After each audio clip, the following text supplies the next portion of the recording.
Hey guys, আসসালামু আলাইকুম। ঈদ মোবারক। কেমন আছো তোমরা সবাই? আশা করি তোমরা সবাই ভালো আছো। তো আমার এইরকম চেহারার অবস্থার কারণ কি জানো? কেননা ভোর ৩টায় আমি আর আমার শাশুড়ি উঠেছিলাম। উঠে রুটি বানাবানির কাজ শুরু করে দিয়েছি। তো আমাদের এইদিকেই মানে আমার বাবার বাড়ির ওইদিকে ঈদের দিনে কিন্তু কেউ সাদা রুটি বানায় না, কিন্তু আমার শ্বশুর বাড়ির এইদিকে সবাই সাদা রুটি বানায়। তো রুটি বানানোর পর আমি এদিকে নারকেল কুড়ে নিলাম। নারকেল কোড়ার পর আমি জাস্ট মতলব আটাটা একটু মুথে দিলাম আমার শাশুড়িকে, আর গোল গোল পেড়া বানাই দিলাম আর মালিশ দিয়ে ভালো করে দিলাম। আমার শাশুড়ি এইদিকে রুটি নিজে নিজে বেলছে আর সেঁকছে, আর এইদিকে আমি সেমাই রান্না করার জন্য সব কিছু রেডি করলাম। তারপর ঘর বাড়ি ঝাড়ঝাঁটা দিয়ে বাসন টাসন ধুয়ে পরিষ্কার করে নিলাম, কেননা 7:30টায় ছিল ঈদের নামাজ, যার কারণে সব কাজ কাম কমপ্লিট করে নিলাম। এখন মানে রুটি বানাতে বানাতে আমাদের প্রায় সকালই হয়ে গিয়েছিল। এদিকে গ্যাস চুলা এক্সট্রা এনে রেখে দিয়েছি, কেননা মাংস রান্না হবে, আরও পোলাও টোলাও রান্না হবে। এদিকে গ্যাসটের সব কিছু মুছে মাছে পরিষ্কার করে দিয়েছি। তারপরে এইদিকে দেখো ফাইনালি আমাদের রুটি বানাও হয়ে গিয়েছে। অনেক কয়েকটাই রুটি বানিয়েছি, কেননা এইদিকে ঈদের টাইমে সবাই নাকি রুটি খায়, বাট আমাদের ওইদিকে তো খায় না। তাই এখানকার নতুন নিয়ম আমাকে মেনে চলতেই হবে, যেহেতু আমার শ্বশুরবাড়ি এটা। এদিকে আমাদের সেমাই রান্না করাও হয়ে গিয়েছে। এতটাই ভাপ লেগেছে মোবাইলের মধ্যে, কি আর বলবো। তো এটা হলো ভেজা সেমাই দুধ দিয়ে, আর আমি একটা শুকনা সেমাই বানাবো। এখানে আছে কিশমিশ, চেরি ফল, খেজুর, কাঠবাদাম, এলাচ, কাজু বাদাম, নারকেল। তো এইসব দিয়ে আমি একটা শুকনা মানে কি বলে সেমাই রান্না করব, যেটা চানাচুরের মতন টেস্ট করবে এবং কি শনপাপড়ির মতন টেস্ট করবে। এটা তোমরা রেখে দিতে পারো বয়ামের মধ্যে ঢুকাই, যখন মন তখন খেতে পারো। তো প্রথমে আমি একটা কড়াই বসিয়ে দিয়েছি। কড়াই বসানোর পর আমার হাতে ছিল ঘিটা গরম করে মানে গলিয়ে নিলাম। গলানোর পর ঘিটা দিয়ে দিয়েছিলাম আমি ওখানে। দেওয়ার পর যখন ঘিটা একটু গরম হয়ে আসলো, তারপর যে কেটে রাখা আমি ড্রাই ফ্রুটগুলো রেখেছিলাম সবগুলোই আমি দিয়ে দিলাম তেলের মধ্যে, ঘিয়ের মধ্যে দিলাম। দেওয়ার পর এগুলো হালকা করে ভেজে নিচ্ছি, বেশি ভাজা যাবে না, নাহলে তিতা তিতা করবে। এইগুলো ভাজার পর আমি এখন এখানে দিয়ে দিলাম সেমাই, কেননা এই সেমাইয়ের মধ্যে দুধ দেওয়া যাবে না।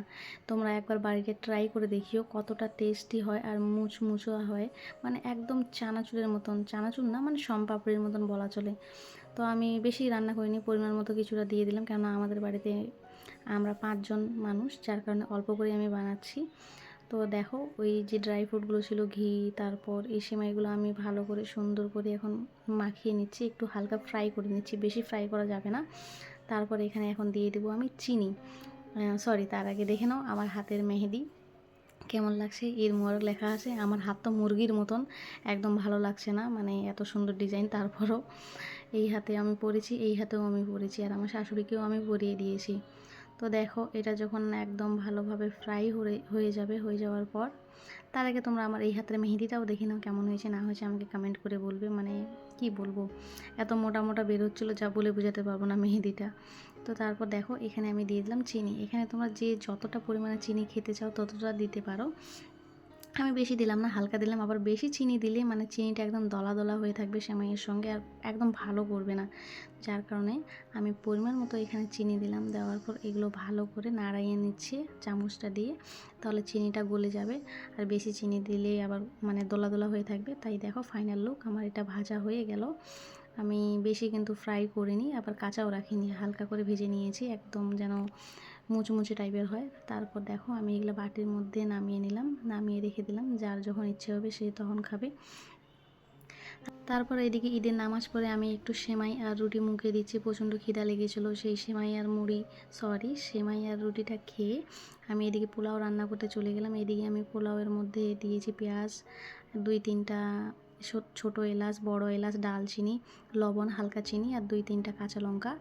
আর এটা যদি ফুল রিভিউ দেখতে চাও, মানে রেসিপিটা তোমরা যদি দেখতে চাও আমাকে বলবে, আমি তোমাদের জন্য একদিন এক্সট্রাভাবে এই পোলাওয়ের রান্নার রেসিপিটা তোমাদেরকে দেখিয়ে দেবো। তো ফাইনাল দেখো পোলাও আমার হয়ে গেল। হওয়ার পর এখানে আমি এক্সট্রা মানে ভেজে রাখা পেঁয়াজ একটু সাইড করে রেখেছিলাম, এই পেঁয়াজটা আমি এই সাদা পোলাওয়ের উপর দিয়ে দেবো, মানে তাহলে দেখতে সুন্দর লাগবে আর কালারটাও পরে কিন্তু সুন্দর আসবে। আর ভাজা পেঁয়াজ যে কোনো সবজি বা মাছের তরকারি বা এমনি মাংসের উপর বা পোলার উপর ছিটিয়ে দিলে মানে ওই মানে খাদ্যটা এতটা সুন্দর একটা সেন্ট আসে, যা তোমাদেরকে বলে বোঝাতে পারবো না। বড় বড় রেস্টুরেন্টে কিন্তু দেখবে পেঁয়াজ ভেজে কিন্তু ছিটিয়ে দেয়, এটার একটা স্মেল খুব সুন্দর হয়। তো আজকের আমার ঈদের ব্লগটা এখান থেকে শেষ। কেমন লাগলো কমেন্ট করে বলবো।